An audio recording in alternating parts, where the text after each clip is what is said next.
Olá, eu me chamo Bárbara Brito Rocha, eu sou discente do curso de Ciências Naturais na Universidade Federal do Maranhão, campus São Bernardo, e estou fazendo a disciplina de Química Orgânica ministrada pela professora Vilma Bragas.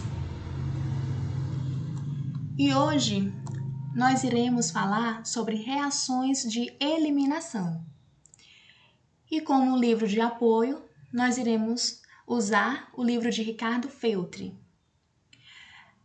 Vocês observam aqui as reações de eliminação, elas são encontradas no capítulo 10, na página 268.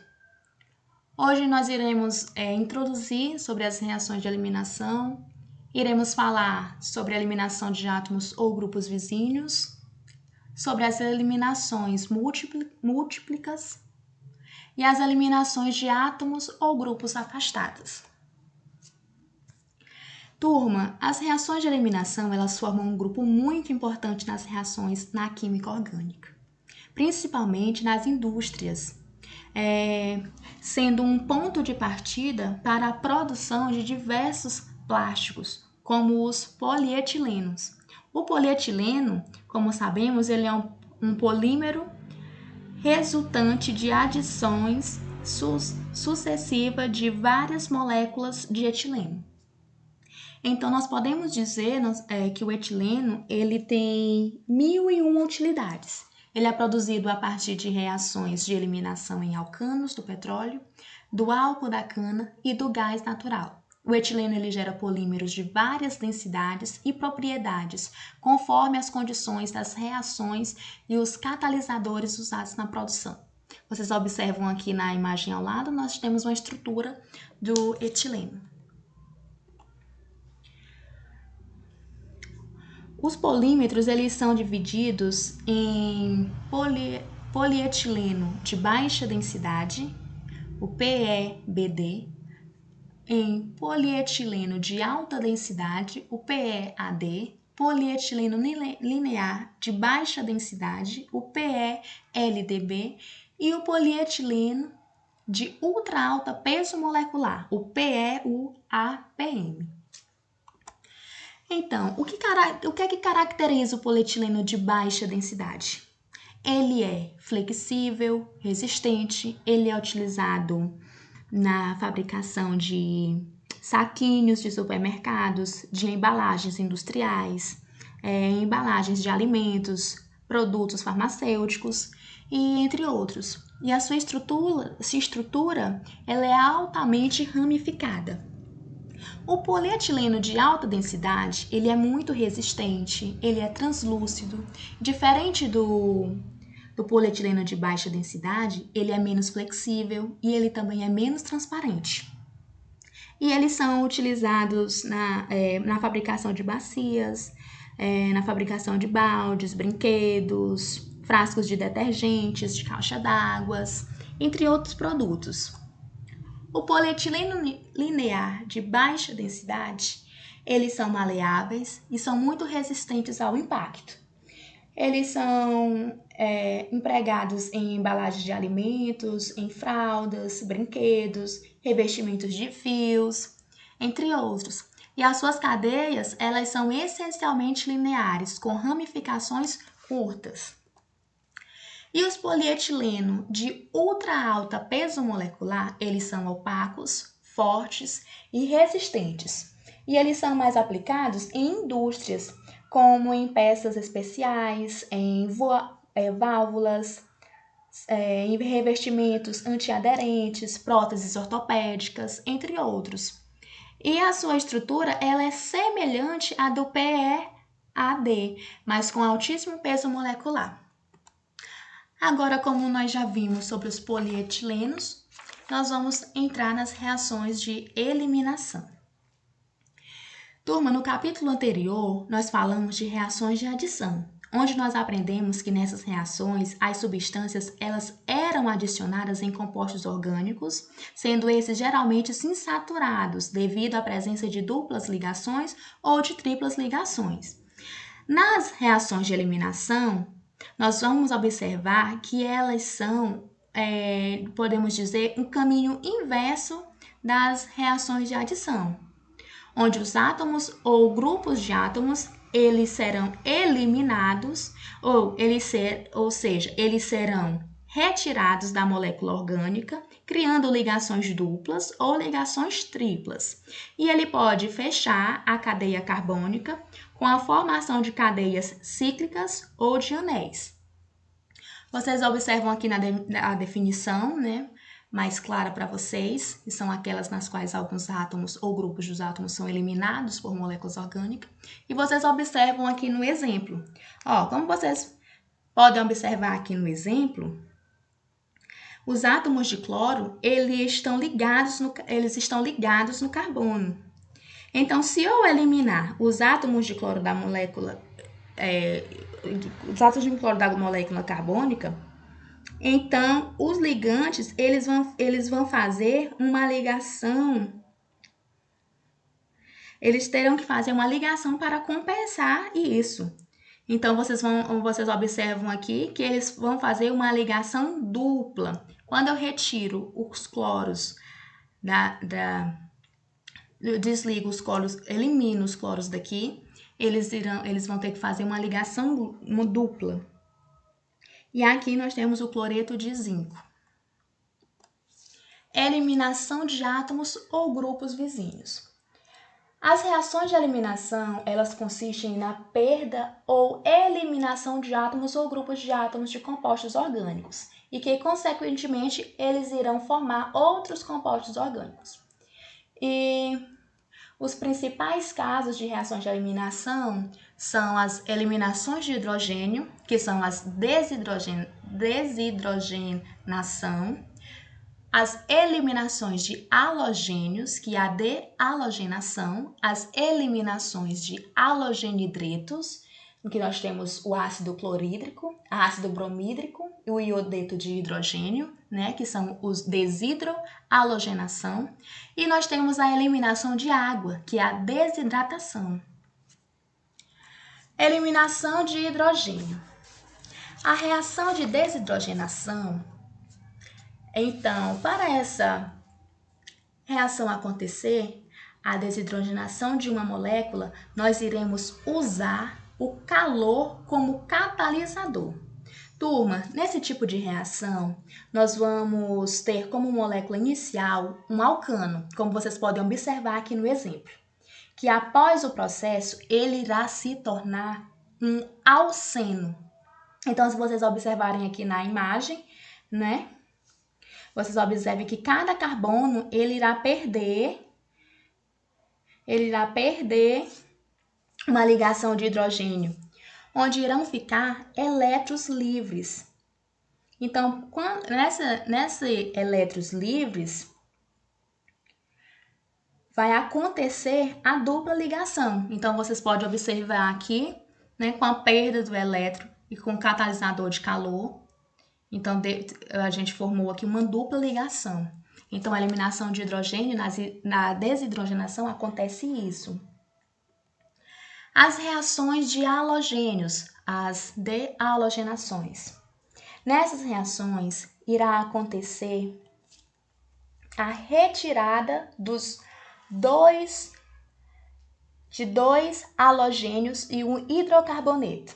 Mas eles precisam estar situados nos carbonos vizinhos. Certo, turma? E para acontecer essa reação, é preciso de zinco e álcool como catalisadores. Preciso de zinco e álcool como catalisadores. Como vocês observam aqui, né? O bromo tem um dialeto e vai formar um alceno. Então, vamos eliminar aqui os bromos.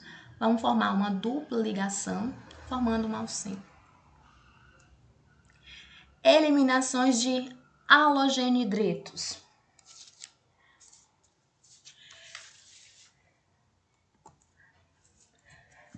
Nessa reação, turma, acontece a retirada ou a eliminação de um hidrogênio e um halogênio ligados a um hidrocarboneto. Então, essa eliminação ela é feita usando uma base. de caráter forte e um álcool, como vocês podem observar aqui no exemplo. Então, a gente observa, né, que acontece uma atração entre a base forte, né, e o hidrogênio, retirados da molécula inicial. Então, aqui na inicial está a formação de um aleto e depois do catalisador com álcool forte acontece um alceno. Turma, mas atenção, se no caso a nossa molécula inicial ela tiver mais de 2 carbonos, nós vamos ter a formação de 2 produtos diferentes, onde nós iremos chamar de isômeros. E nesses casos, nós utilizamos a regra de Sites-F. Como vocês podem observar aqui no exemplo que eu trouxe, aqui está acontecendo uma reação predominante e que fala que o hidrogênio que tem que sair da reação de eliminação será o do carbono menos hidrogenado. Então, essa reação aqui é a que mais predomina, porque o hidrogênio está saindo da reação menos hidrogenado. Esse outro exemplo aqui embaixo geralmente não acontece, que é as reações secundárias, que o hidrogênio está no carbono primário.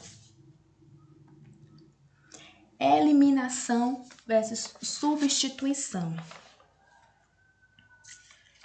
Turma, a competição entre as substituições e a eliminação na química dos aletos é interessante, né? A gente observa essa competição. Então, a gente vai observar aqui um esquema para vocês entenderem como que acontece. Ó, vocês observam que aqui na eliminação, né, temos uma dupla formando um alceno, e já na reação de substituição, nós estamos formando um álcool. Então, de modo geral, verifica-se que a eliminação ela é facilmente facilitada pelo uso de bases fortes em soluções alcoólicas, enquanto a substituição ela é facilitada pelo uso tanto de bases fracas quanto de bases fortes, porém as soluções aquosas diluídas. Então, os aletos alifáticos, a gente pode verificar que há predomínio de eliminação quando há predomínio de eliminação quando a seta está para a direita e há predomínio de substituição quando a seta se encontra para a esquerda. Eliminação de água. A desidratação. Nessa reação, nós teremos a retirada de água, submetendo o sistema a uma temperatura de 140 ou 170 graus. Isso vai depender de acordo com o tipo de reação e na presença de ácido sulfúrico, onde vocês podem observar aqui no exemplo, né? Catalisação de 170 graus, na presença de ácido sulfúrico. Desidratação intramolecular. Turma, essa é a reação, ela pode ocorrer de duas formas. Ela pode ocorrer na forma intramolecular, com uma molécula, ou intermolecular, que é entre duas moléculas. Na desidratação intramolecular, o que é que acontece? Acontece quando a reação ocorre dentro da própria molécula de álcool. Como vocês podem observar aqui no exemplo, o que está acontecendo dentro da própria molécula, né? Já na desidratação intermolecular, ocorre quando a reação se dá entre duas moléculas de álcool, como vocês conseguem identificar aqui no exemplo. Então, eliminações múltiplas. Turma, essas eliminações, elas ocorrem duas vezes na mesma molécula. Então, nós teremos a formação de uma ligação tripla ou de ligações duplas, como nós podemos olhar aqui observar nos exemplos abaixo. Aqui nesse primeiro exemplo, nós temos duas vezes uma ligação na mesma molécula. Então, usando o catalisador de hidróxido de potássio com álcool, né? Nós vamos formar uma tripla ligação. Aqui, que era um dialeto, vai formar um alcino. Nesse segundo exemplo, nós também temos duas vezes a reação de eliminação na mesma molécula. E aqui é o zinco com o álcool. Também estamos formando três ligações. Já no nosso terceiro exemplo, vocês observam que nós temos novamente duas vezes a reação de eliminação na mesma molécula, mas aqui nós estamos formando duas ligações duplas, certo? Então, aqui com a ajuda do calor e do ácido sulfúrico. E nós temos as eliminações de átomos ou grupos afastados. Então, até agora nós falamos da eliminação de átomos ou grupos vizinhos. Mas, no entanto, se eles estiverem afastados um do outro na cadeia carbônica, nós teremos a formação de um composto cíclico, como nós observamos aqui na imagem. Ó. Aqui vocês observam que eles estão um pouco afastados e nós estamos formando um composto cíclico. Turma, nossa aula por hoje fica por aqui e está aqui a nossa referência que foi utilizada na nossa aula.